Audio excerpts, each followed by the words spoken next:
Mayas Producciones y Unidos por tu Talento presentan Pa' Contarles Nomás.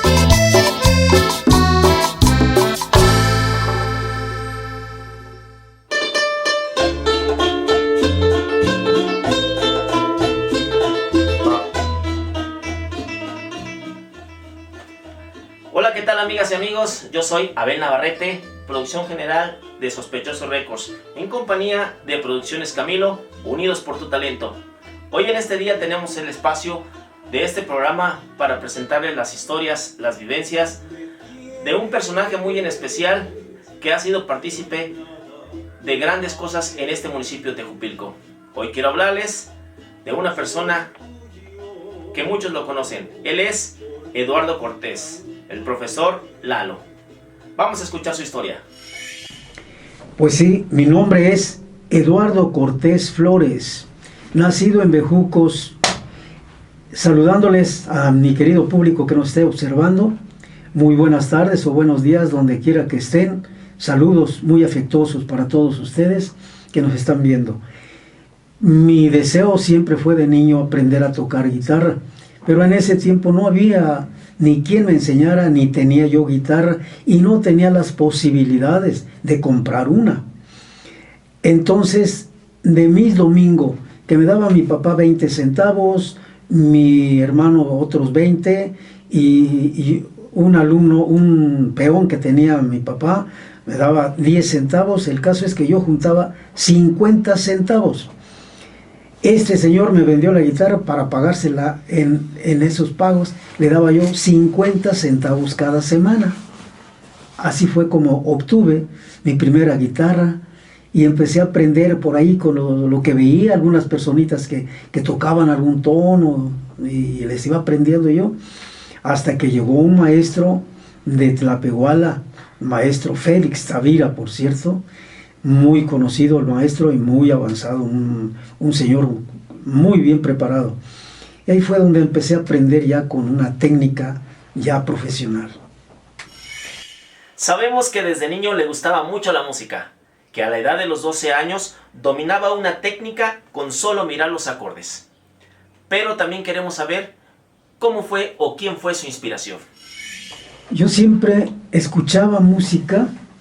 Precisamente mi hermano, porque yo era un niño, pero mi hermano tenía una grabadora y en esa grabadora, cuando le pedía que me dejara escuchar algo, yo escuchaba pues música de Pedro Infante, de Jorge Negrete, de canciones de artistas en ese tiempo estaba, y tríos, había muchos tríos que en ese tiempo había incluso programas de puros tríos que pasaban.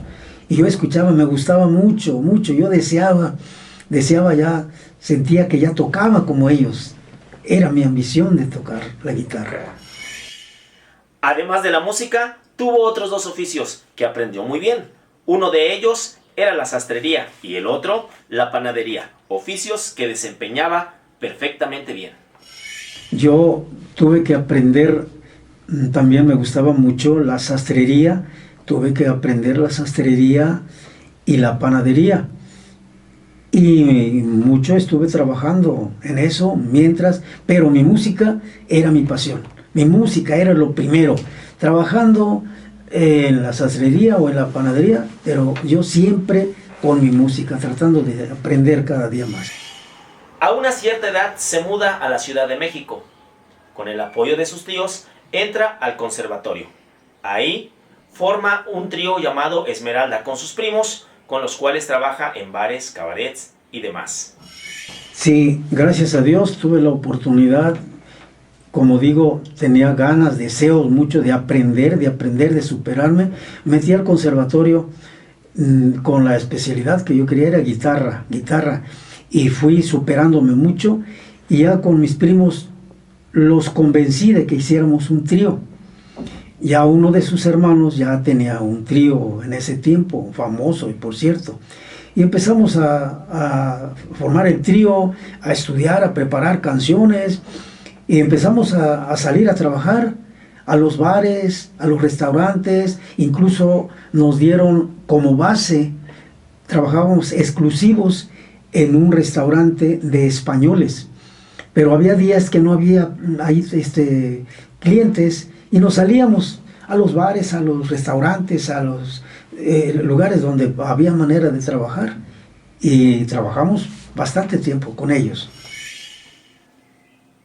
Con el tiempo obtienen un contrato en el Teatro Blanquita, donde también trabajaron con algunos personajes muy reconocidos, entre ellos Pompín, Pompín III, Tintán y Marcelo, así como el Buen Tuntún, entre otros.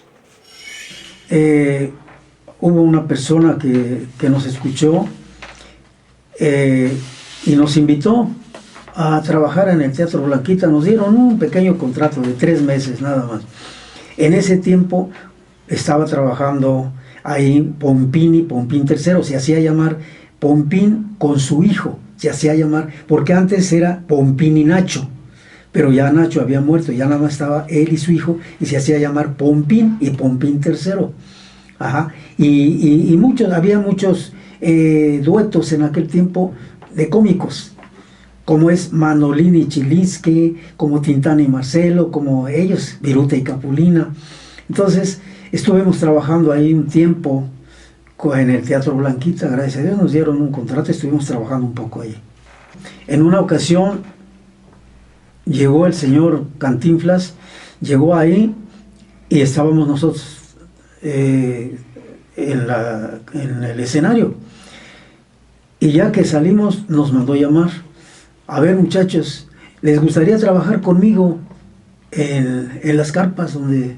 Y nosotros, el hecho de ver que era Cantinflas, digo, ¿cómo no vamos a...? Sí, claro, señor, usted dice cuándo y cómo le hacemos. No, preséntense tal día y ahí vamos a firmar un contrato. Y porque tenía carpas en diversas avenidas donde había camellones amplios, y hacía sus carpas. Veíamos por fuera una carpa, pero adentro era un teatro completamente con butacas bien lujosas, el piso alfombrado, porque hacía un entarimado grande y alfombra bonito. La idea de él era siempre ayudar a la gente que no podía pagar un boleto en el teatro, para que pudiera ver casi el mismo espectáculo acá. En vez de pagar 80 o 100 pesos allá, pagaba 30 pesos. Entonces, esa era la forma de ayudar a la gente. Y además, decía él, y es la forma de atraer también a esa gente que anda ahorita batallando, esos novatitos que andan empezando, vamos a darles trabajo aquí. Y nos jalaba a nosotros y a otros tríos también. Nos jalaba para trabajar ahí. Y nos fue muy bien, mucho tiempo trabajamos ahí con el trío y en todas las carpas de Cantinflas. En un momento dado de su carrera, por cuestiones económicas, ya no pudo continuar en el Conservatorio Nacional, por lo que tuvo que cambiarse a la Academia Hidalgo. Me tuve que salir del conservatorio después de 2 años, porque ya no tenía la posibilidad. Yo tenía que dar cierto gasto a mis tíos, porque yo me sentía mal, que ellos me daban todo, y yo tenía que dar un gasto, y ya no podía seguir pagando las mensualidades allá. Entonces me hablaron de una academia. Entonces había una cadena de academias Hidalgo en toda la República, y cobraban más económico. Entonces ahí fue donde me metí a una academia para seguir estudiando. Y fue entonces cuando fui poco a poco desarrollando cada día más aprendiendo más, pero ya no pude regresar al conservatorio. A partir de ahí ya me dediqué a trabajar ahí lo que se podía. Desempeñándose como músico dentro de las carpas, conoce un personaje muy famoso llamado Bozo. Él, a su vez, es la persona que le da su contacto para él hacer sus primeras clases de vocalización. Estando en las carpas, ahí estaba trabajando un payaso muy famoso, que era el payaso Bozo. En ese tiempo se le llamaba el rey de los niños. Era una persona muy bueno, un payaso muy eminente, muy cariñoso. Lo querían todos, los niños lo querían mucho. Recuerdo que estaba en un pasillo, andaba caminando y haciendo ruidos así raros que los oía yo. Oh, oh, oh. Y yo decía, ¿por qué le hace así? Yo no sabía nada de eso. Y voy y le pregunto, oye vos, ¿por qué haces eso? Yo no sé qué estás haciendo, ¿por qué le haces así? Uno de chamaco, pues curioso, ¿no? Dije, ¿qué hace? Y con un signo de admiración me contesta, ¿tú, Lalo, no sabes qué es esto? ¿Tú eres músico? ¿Ustedes tienen el trío y no sabes qué es? Le digo, discúlpame, pero no sé, no sabía. Esto es vocalización. Ustedes tienen que aprender a vocalizar. ¿No lo han hecho? La verdad, no sabíamos. No. Mira, saca una tarjetita y me da, dice, ve a ver a este señor allá en la colonia Portales, vas a ver a este maestro y le entrega la tarjetita y dile que quieren tomar clases de vocalización. Fue entonces cuando conocí al maestro Manuel Ortigosa, que fue su maestro de Pedro Infante, Jorge Negrete, Javier Solís y muchos más. Entonces era un viejecito,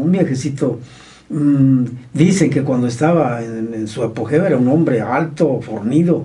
Cuando yo lo conocí estaba así de chaparrito y delgadito, pero tenía una voz, qué bárbaro, una voz muy bonita, muy potente, tenía costumbre arriba en el piano tenía una parrillita, no sé si era eléctrica o no sé, y tenía una jarrita de peltre y una tacita así pequeñita y su cenicero. Se servía su tacita de café, pero el café espeso. Se daba su traguito de café y su cigarro en el cenicero. No soltaba el cigarro. Era con el mismo cigarro que prendía en la mañana, fumaba todo el día. No ocupaba cerillos. Ahí prendía uno, tiraba ese y otro. Así fumaba. Pero nunca yo no entiendo. Y ahora entiendo. ¿Por qué? Porque todos los días vocalizaba. Y para mí, ahora reconozco que la vocalización es algo magnífico, algo que nos ayuda muchísimo, mucho. Y él por eso se conservaba así, fumaba y tomaba su cafecito. Después de haber tocado un tiempo con los tríos, incursiona dentro del género tropical. Ahí forma sus primeras agrupaciones tropicales. Ya después formamos con unos muchachitos, puros jovencitos, formamos el primer grupo que tuve antes que estuviera Rigo Tobar. En ese tiempo todavía no existía Rigo Tobar. Y precisamente el grupito lo hicimos sin nombre, pero nos contrataban en el departamento del Distrito Federal para ir a tocar a las delegaciones los domingos. En ese tiempo teníamos que ir a tocar 2 horas y nos pagaban 400 pesos por ir a tocar, pero nos daban un oficio donde tenemos que llegar a tal parte y allá tenía que llegar un inspector que iba a ver. Entonces empezamos a ir a trabajar ahí con ese grupo y ahí peleábamos mucho 10 puntos. El que obtenía 10 puntos tenía derecho a ir a tener una audición en la Alameda Central, que era lo máximo, la Alameda Central o Chapultepec. Y ahí iban pues solo los grandes. Y tener una audición ahí pues era maravilloso, ¿no? Entonces, a cual más peleando. Fue entonces cuando nosotros logramos, y la primera vez que logramos eso, de ellos salió a decir, le vamos a nombrar, ¿qué le parece?